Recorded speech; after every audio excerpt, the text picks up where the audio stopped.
Hello and welcome. Today we're going to get into a discussion of the bankruptcy of Marxism, especially of the New Left, of thinkers like Slavoj Žižek and Elaine Badu, and the guy that wrote this book, Philip Moralski. How I can see the tensions in their thought, the patterns they always get stuck in, and the impossible barriers they meet against world capitalism. I've also read Emmanuel Wallerstein's World Systems Analysis, the shorter version, a concise booklet that he made in 2004, I think it was 2003. But I see very well how the cultural Marxists get bogged down, and they have the highest view of their version of the state, of their idea of subjectivity. And what I will say is that the Bible very clearly says that these men live by strange fires, and they will lie down in the bed that they make for themselves. I can tell by their writings. And it's one thing to be upset about how governments treat your Christian people, or upset about how world capitalism does this or that. Maybe perhaps it is a large, vast scale oppressive system. World capitalism is a large scale, vast oppressive system. But I can see how these professors think, and they would like to impose their version of the world on society, which is a theoretical Marxist and socialist version of reality, which they believe all the ills of the world, a new world can be created by capturing a state with socialist powers. And they don't mind that men like Lenin and Mao and Stalin, they don't mind these men murdered tens of millions of people to impose their vision on society. They see this as a victory and a positive step forward, which tells you of the strange fire that burns in their heart, of the darkened sin that burns in their heart. They're totally careless for human life. They don't care about human life. They care about their power and imposing their abstract theoretical version of reality onto society, right? Whereas as a Christian, and this is a key thing where I will depart from Christian nationalism, because Christian nationalism is almost the same thing as the Antichrist spirit, trying to capture the state and deliver ourselves as a state and have a false gospel, where if we capture the state, we'll transform the world to our own image, our own mind, our own intellect, our own vision for reality. Christian nationalism is kind of operating the same way as these cultural Marxists operate, where they have a high view of the state. They believe all the ills of the world can be solved by capturing a state and reigning in a government that brings in their doctrines into the world and can create a new. They think they can create a new world, a utopia, or a new world, or a new society. This is a falsity that the only thing new going on is the work of Jesus Christ. So his church is his government on the earth. So we should be servicing his church. Have all the world. I studied political science at the University of Western Ontario for about four. I got a 4 year degree, honors specialization, Bachelor of Arts in political science. I know how the worldly thinkers think. They have a high view of the state, and they think the church is worthless. They have a low view of the church, high view of the state, low view of the church, and this is how our society is structured, especially in the West.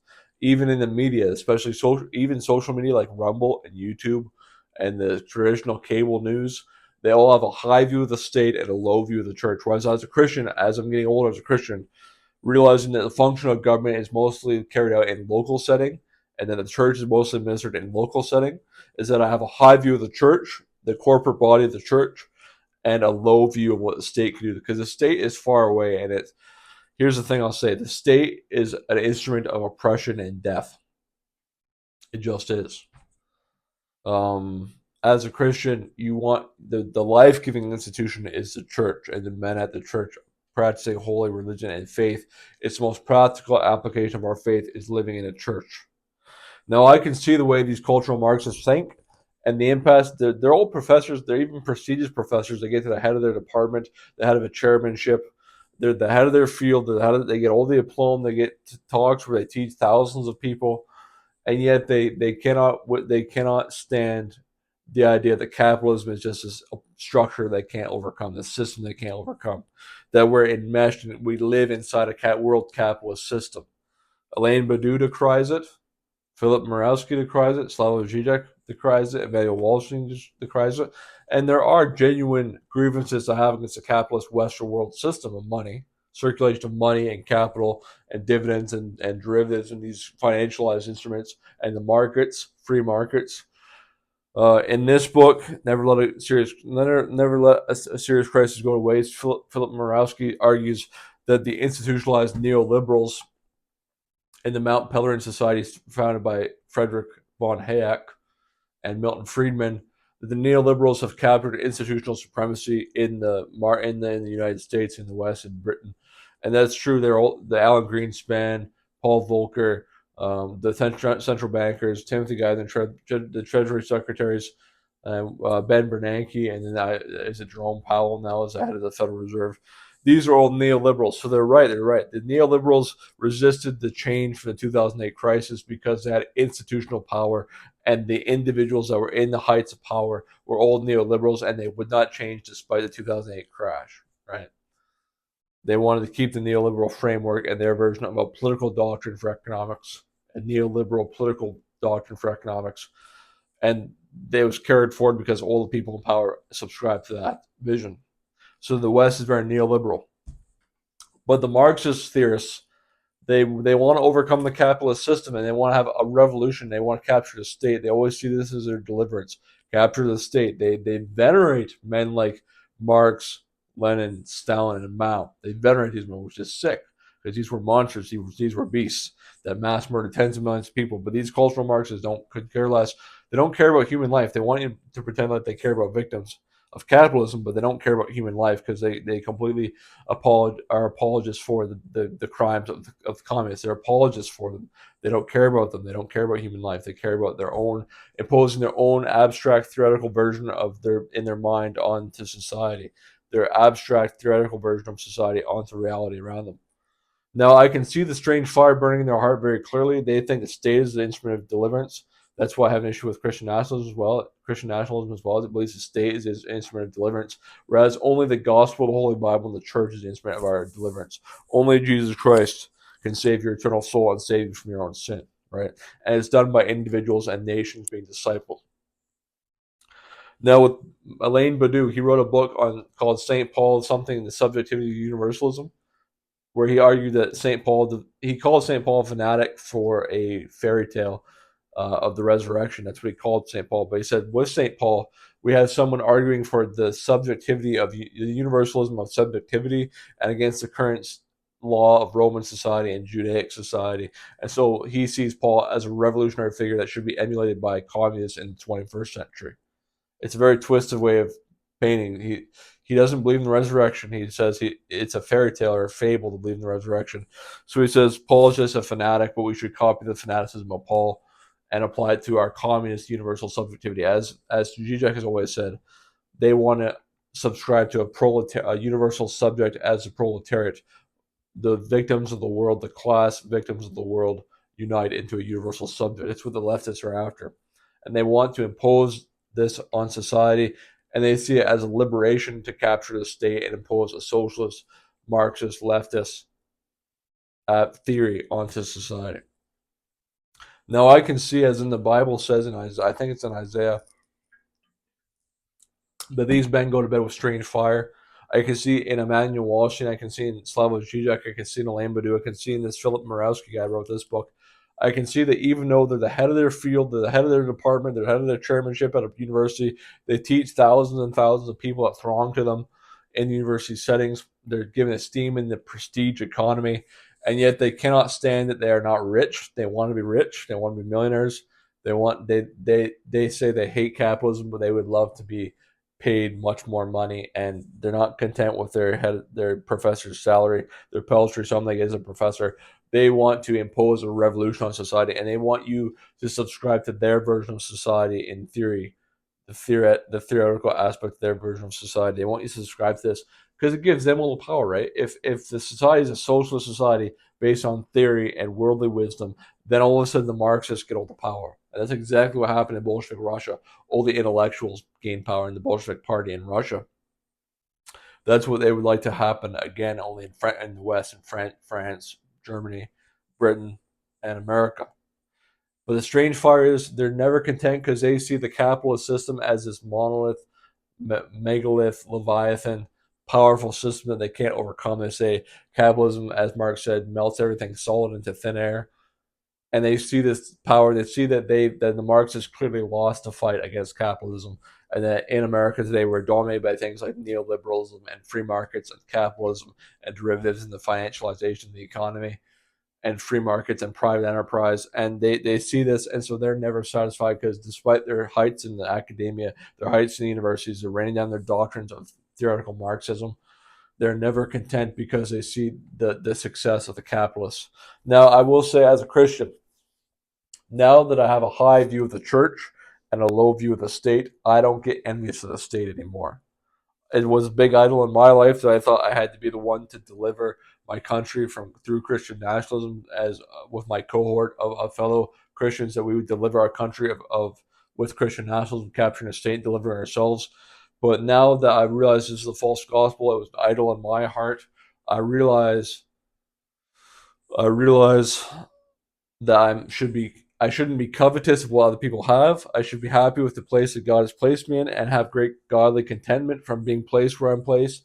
And now that I see my local church as the highest order that I could be a part of, and I see the state as kind of an abstract instrument of oppression and death, which is what it was. As you look at the American system with Trump just gone to a war in Iran, what use is having a president to speak for you if he's just going to cause an endless foreign war spurred by the state of Israel, right? The state's useless. It just sucks up your tax revenue so that it can bomb people. It's an instrument of oppression and death. So I'm going to go to the life-giving institutions. I'm going to have a high view of the church, low view of the state. The Marxists have a high view of the state, low view of the church. Same with the Christian nationalists. They have a high view of the state, low view of the church. Same with Nick Fuentes, because he's on track to take power in 30, 40 years. He has a high view of the state, low view of the church. As a local Christian that has never been picked up in the media or picked up in the mainstream publications, I have a high view of my local church, the people there, and that God cares for the salvage of eternal individual souls, right? So have a high view of the church and a low view of the state, and your life will be much happier. Be happy where God has placed you. You will see that the whole world doesn't rest on your your shoulders. Jesus will use all the wicked men and use them perfectly to his own design, and he's after the salvage of our souls. And no man or science or worldview or system or philosophy can deliver you of sin and death. Only faith in Jesus Christ. And we are angels in training. Remember this, as Christians, you're going to be made into a celestial body when you die. After you die, you're going to be brought to heaven and you're going to be given a celestial body and reign in resurrection for eternity. So why do you fight over these earthly kingdoms? Why do you fight for such a paltry sum? And why do you argue for the scraps from Longshank's table? Right, as William Wallace said. Why do we long for the scraps from the table of the powerful men of the state? Why don't we have a high view of the church, low view of the state? These cultural Marxists have a strange fire burning in their heart, as Isaiah says, and they lie down in their own bed of their own making and they cannot sleep. And they always decry how they can't defeat capitalism. They can never defeat capitalism, but they always argue that they should be. It's not fair, and they should be allowed to impose their version of reality on the state and society through their theoretical Marxism. They have a completely twisted, weird, defunct view of St. Paul, where they say we want to use his. As Badu says, he says of Paul that Paul was the radical fanatic chasing after a universal subjectivity, that the Marxists should do the same thing, have a universal subjectivity of the proletariat and impose that on society, and have a victim class proletariat that takes over and reigns in a theoretical Marxist socialist version of reality. They have no qualms about, they boast in their wickedness. We should look to this on the right side of the spectrum too. When Trump comes up and runs a circus and wins power in America, we should question where his heart lies, because I think it's in self-idolatry and gathering gold and accumulating wealth and power to himself. Perhaps capitalism does have evil structures in it. The right wing has evil structures in it, and even the people's politics can be captured by foreign governments, foreign agents, as it is with Israel and America. But does the West prosper simply because, perhaps only because it's got the system of world capitalism behind it, making all the supply chains and all the wealth go from the periphery countries into the core countries, America and Britain and Western Europe and North America? Maybe perhaps this is why we have gained the most wealth. I think there's something to be said that the Christian church, as James B. Jordan says, has lended its strength and its Christian spirit, its Christian word, its Christian thought and intellectual heritage and tradition, social tradition. The Christian social tradition has influenced the American Constitution, the American founding. So that's why America was so powerful, because it's fusing a pagan spirit with a Christian spirit, which makes something like the Nephilim, which is an oversized, powerful, titanic country, nation, empire, the American empire as it is. Emmanuel Wallerstein says three things. You can break the world capitalist system into three parts: local companies and households that distribute resources fairly in a hierarchical fashion, but down to the lowest end. And then you can break up into world empires that redistribute goods across a whole social strata of an empire society. Or you can break into world capitalist world economies, which function as solely as a market exchange between long distances. That so there's the local family household companies that redistribute wealth up and down a hierarchy. You have world empires that redistribute wealth, the whole strata of society, and accumulate to the most powerful oligarchs in that society. And you have the world economy, which is market exchange across vast distances and regions. That's just a side on Emmanuel Wallerstein's world systems analysis. Now, I understand the Marxists, I understand the Christian nationalists, I understand the Antichrist spirit wants us to capture the state. And remember my last video, I talked about how Satan is actually a name we have for a council of spirits. The fact that in Revelation, Satan is depicted as a seven-headed, ten-horned dragon means that he is a council of seven leaders, with one being the primus inter pares, first among equals. That's likely in Satan's case. Satan is a council of probably 7 or 12, or probably 7, as the dragon has 7 heads. It's probably a council of 7 spirits. And the preeminent primus inter pares, first among equals, the preeminent spirit in that council is likely Lucifer. Lucifer, the angel of light that will fall from heaven, is likely the key preeminent spirit, first among equals, in the council of Satan. Same way when the end final Antichrist system, the bestial system that comes in to dominate the earth, as we're preparing the body for this system now with our AI combining cyborg men, it will be the same way. A council of 7 leaders incarnate as the men that incarnate Christ, the Antichrist spirit on the earth, with one final Antichrist dictator taking preeminence, primus inter pares, first among equals. It's like the coniferous tree where there's many leaders, one primary leader leading the whole tree, and a crown of other leaders around him. It's like the parliamentary system we have when the prime minister is called the first among equals, or with Adolf H. or Stalin, where they're the head of their party, but they don't rule by themselves as an individual. They rule with a party and a council around them. It's the same with Satan. Satan has a council of spirits that we give a name. We give the name Satan to.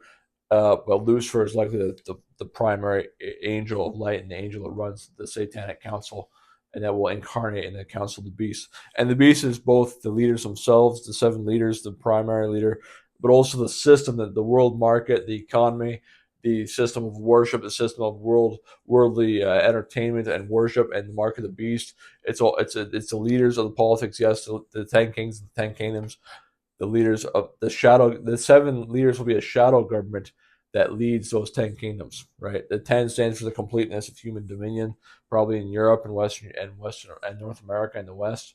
So the beast with 7 heads is likely that there's a council of 7 leaders, with one being primary, and they have dominion over the kings of the earth, the 10 kings of the earth, and it's like a shadow government that runs the kings of the earth. That's how I see it. The 7 are the shadow government, and the 10 kings are the official kings of the official kingdoms of the earth.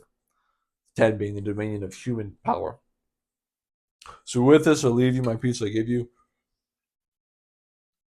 Once you focus your attentions on what you can do locally and what you can do locally for your church, I will close with this, is that having a high view of the church and a low view of the state, what you can do locally, what you can do really in your real life.